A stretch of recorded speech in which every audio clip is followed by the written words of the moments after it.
السلام علیکم ورحمۃ اللہ وبرکاتہ۔ بسم اللہ الرحمن الرحیم۔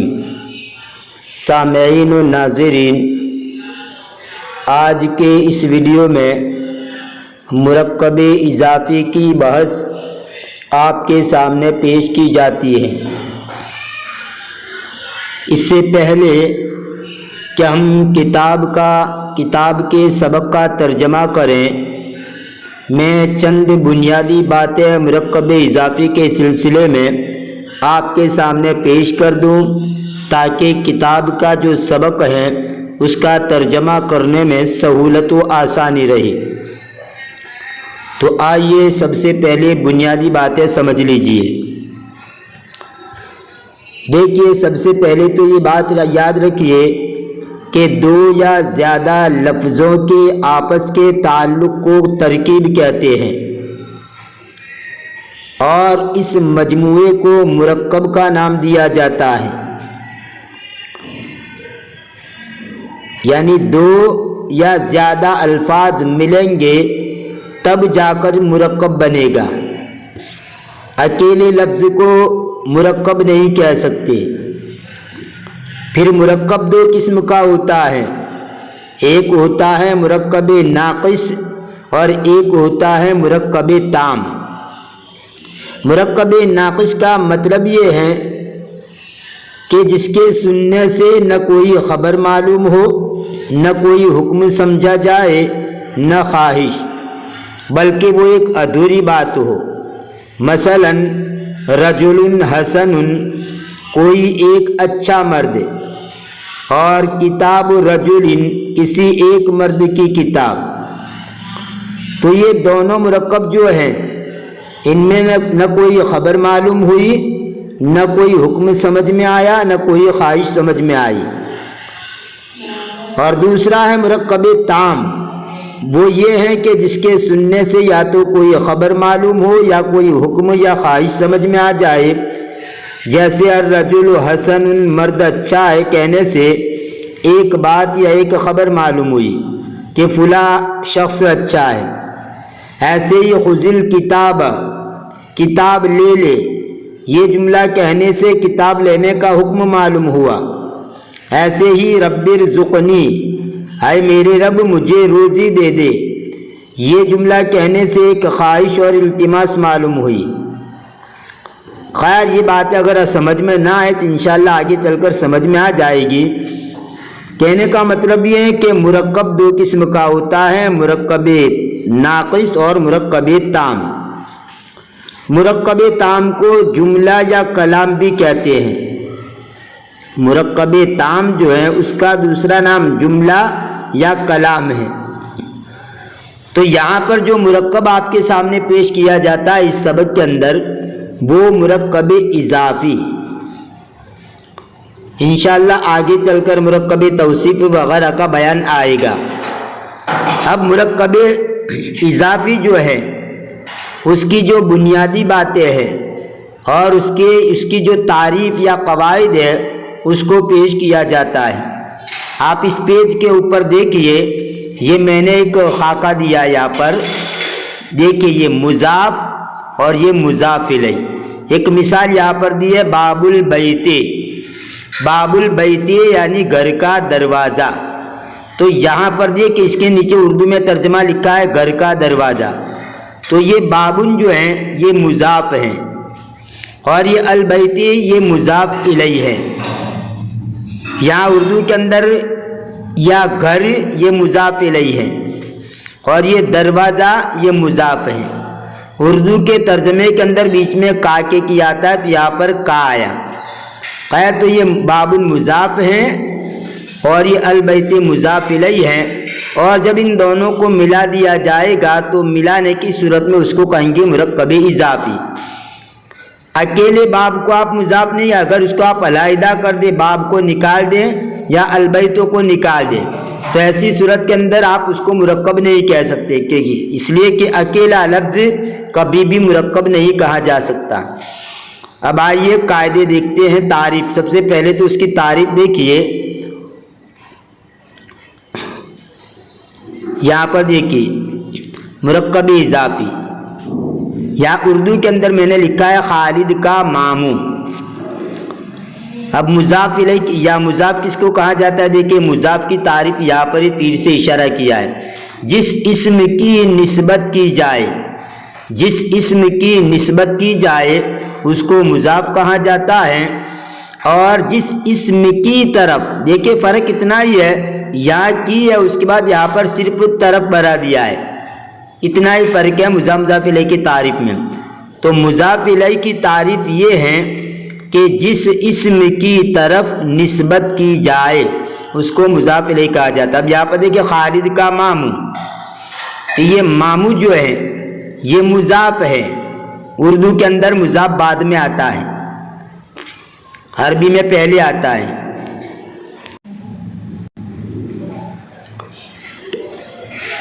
تو اردو کے اندر مضاف الیہ پہلے آتا ہے اور مضاف بعد میں آتا ہے، جبکہ عربی کے اندر اس کا الٹا ہے۔ آئیے وہ قواعد دیکھتے ہیں کہ ان کے قاعدے کیا ہیں۔ مرکب اضافی کے اصول اور قواعد۔ نمبر 1، عربی میں مضاف پہلے اور مضاف الیہ بعد میں آتا ہے، اردو کے اندر اس کا الٹا۔ نمبر 2، مضاف پر ال اور تنوین کبھی داخل نہیں ہوں گے، مضاف کے اوپر نہ ال داخل ہوگا نہ تنوین داخل ہوگی، جیسا کہ شروع کے اندر ہی بتلایا تھا، بنیادی جو پہلا سبق ہے کہ اس کے اندر غالباً بتلایا تھا کہ ال اور تنوین ان دونوں کا آپس میں اجتماع نہیں ہوتا، کسی بھی اسم پر شروع میں ال ہو اور آخر میں تنوین ہو، ایسا کبھی بھی نہیں ہوگا۔ تو ال اور تنوین کے اندر یہ دشمنی ہے، بس وہی دو ال اور تنوین، ان کو مضاف سے دشمنی ہے، ال اور تنوین آپس میں جمع نہیں ہوتے، ان کو دشمنی ہے، اور انہی دونوں کو مضاف سے دشمنی ہے کہ مضاف پر ال بھی نہیں آ سکتا اور تنوین بھی نہیں آ سکتے۔ نمبر 3، مضاف اگر تثنیہ ہو تو تثنیہ کا نون گر جائے گا، مثالوں سے انشاءاللہ سمجھ میں آ جائے گا۔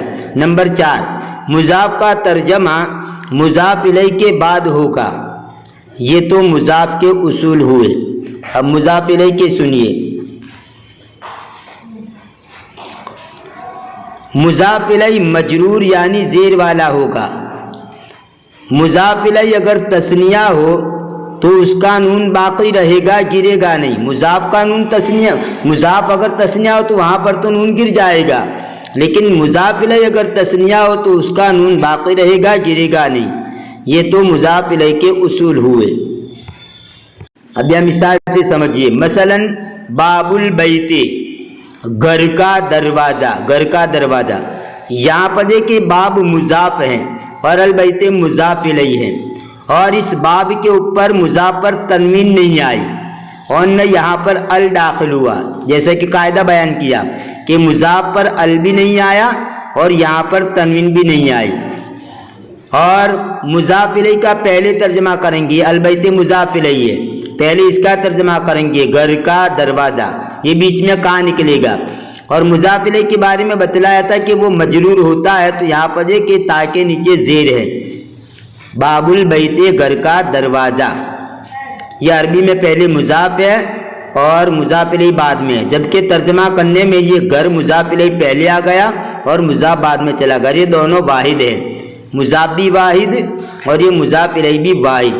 اب نیچے دیکھیے، بابن دروازہ، کسی بھی اسم کا تثنیہ بنانا ہو تو اس کے آخر کے اندر الف نون بڑھا دیا جاتا ہے، زیر والا نون، جیسے بابن دروازہ تو بابانی، دو دروازے، تو یہاں پر دیکھیں بابانی، یہاں پر نون نہیں لایا گیا، نون یہاں سے گرا دیا گیا ہے۔ میں نے کہا کہ تثنیہ اگر مضاف بنتا ہو تو نون گرا دیں گے، تو یہاں پر بابانی تھا، نون کو گرا دیا، اور یہاں پر البیتی تثنیہ ہے، مضاف اگر تثنیہ ہو تو میں نے کہا تھا وہاں نون نہیں گرے گا بلکہ نون برقرار رہے گا۔ ہاں، یہ الف جو ہوگا، جیسے باب آنے میں الف آتا ہے تو یہاں پر یہ بیتانی نہیں کہیں گے بلکہ بیتین کہیں گے، یعنی الف مدہ کو یا لین کی شکل بنا دیں گے۔ تو باب البیتین، دو گھروں کا دروازہ، دو گھروں کے دو دروازے، یہ بھی تسنیہ ہے اور یہ بھی تسنیہ ہے، دو گھروں کے دو دروازے، دونوں تسنیہ ہے۔ ابواب البیوت یہ بھی جمع ہے، یہ بھی جمع ہے، مضاف بھی جمع اور مضاف الیہ بھی جمع ہے، سب گھروں کے سب دروازے۔ تو پہلی مثال میں مضاف الیہ دونوں واحد ہیں، دوسری مثال میں مضاف الیہ دونوں تسنیہ ہیں، اور تیسری مثال میں مضاف الیہ دونوں جمع ہیں۔ تو مضاف اور مضاف الیہ الگ الگ ہو سکتے ہیں، واحد تسنیہ جمع کے اعتبار سے الگ الگ ہو سکتے ہیں۔ یاد ہے کہ باب البیت گھر کا دروازہ، یہ مضاف بھی واحد اور یہ مضاف الیہ بھی واحد۔ باب البیتین دو گھروں کا دروازہ، تو یہ مضاف واحد ہے، یہ واحد یہ مضاف بتلا رہا ہے، اور یہ تسنیہ یہ مضاف الیہ بتلا رہا ہے۔ باب البیوت سب گھروں کا دروازہ، تو یہاں پر مضاف تو واحد ہے باب، اور یہ مضاف الیہ جمع ہے، البیوت یہ جمع ہے۔ باب البیت گھر کا دروازہ، مضاف الیہ دونوں واحد ہے۔ باب البیت گھر کے دو دروازے، یہ مضاف تسنیہ ہے اور یہ مضاف الیہ یہ واحد ہے۔ ابواب البیت گھر کے سب دروازے، تو مضاف جمع ہے یہ ابواب اور مضاف الیہ واحد ہے البیت، تو یہ ادھر والا مضاف کی طرف اشارہ کر رہا ہے اور ادھر والا مضاف الیہ کی طرف اشارہ کر رہا ہے۔ اب یہاں پر دیکھیے، یہ مروحتن کو مضاف بنانا ہے اور المسجد کو مضاف الیہ بنانا ہے، یہ پہلے مضاف آتا ہے اور پھر مضاف الیہ بعد میں آتا ہے۔ تو یہ مروحت المسجد مسجد کا پنکھا، تو ادھر والا مضاف ہے اور ادھر والا مضاف الیہ ہے، جیسے یہاں پر میں نے لکھ دیا ہے، اور دونوں کو ملا دیں گے تو مرکب اضافی، تو مروحت المسجد مسجد کا پنکھا، حقیبۃ الطیار پائلٹ کی بیگ، فرخ الدجاجت مرغی کا چوزا، یہ اس کو چوزا بولتے ہیں اردو میں، عربی میں فرخن بولتے ہیں، فرخ الدجاجت مرغی کا چوزا یعنی بچہ۔ اب یہاں پر دیکھیے دجاجت الفلاح کسان کی دو مرغیاں، تو یہ تسنیہ ہے مضاف۔ بقرۃ الفلاح کسان کی دو گائے، کلب الفلاح کسان کے دو کتے، تو یہاں پر تسنیہ ہے، یہ دو مرغیاں ہے، یہ دو گائے ہیں اور یہ دو کتے ہیں، اس لیے یہاں پر یہ مضاف تسنیہ لائے، اور کسان یہ اکیلا ہے اس لیے الفلاح واحد لائے۔ اب یہاں جمع دیکھیے مضاف جمع ہے اور یہ واحد ہے مضاف الیہ۔ دجاجات الفلاح کسان کی مرغیاں، دیکھیے دو سے زائد ہے تین۔ حمر الفلاح کسان کے گدھے، یہ بھی جمع ہے۔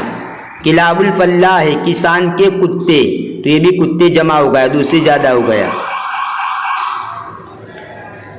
دجاجات الفلاحین دو کسانوں کی مرغیاں، اب یہاں پر دو کسان ہیں، دو کسانوں کی مرغیاں۔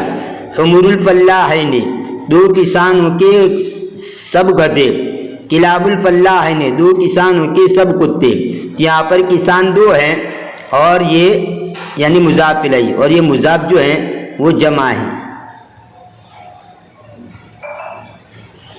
اب یہاں پر دیکھیے دونوں جمع ہیں۔ دجاجات الحراس حارس کی جمع حراس یعنی کسان، یہ بھی جمع ہے اور یہ بھی جمع ہے۔ کسانوں کی مرغیاں، حمر الحراس کسانوں کے گدھے، کلاب الحراس کسانوں کے کتے، تو مضاف الیہ دونوں جمع ہیں۔ دجاجت الحراس کسانوں کی مرغی، اب یہ تو مرغی مضاف واحد ہے اور یہ مضاف الیہ جمع ہے۔ کسانوں کی مرغی، حمار الحراس کسانوں کا گدھا، کلب الحراس کسانوں کا کتا، تو مضاف واحد ہیں اور یہ مضاف الیہ جمع ہیں۔ اذن القطۃ بلی کا کان، شباک الغرفۃ کمرے کی کھڑکی، کرسی المدرس استاد کی کرسی۔ اب یاد ہے کہ یہ مضاف الیہ تو یہاں پر لکھا ہوا ہے، اس کا تو تذکرہ اب یہاں پر مضاف لانا ہے، تو تو اس کو دیکھ کر لائیں گے. اب یہاں پر دیکھیں 2 تالے ہیں, تو 2 تالے ہیں تو تسنیہ لائیں گے قفلانے, لیکن ان کو گرا دیں گے قفلا, اور پھر ملا کر قفل الرجل. تو قفل الرجل آدمی کے 2 تالے, یہاں پر تسنیہ لائیں گے. یہ یہاں پر گھڑی ایک ہے تو یہاں پر واحد لائیں گے.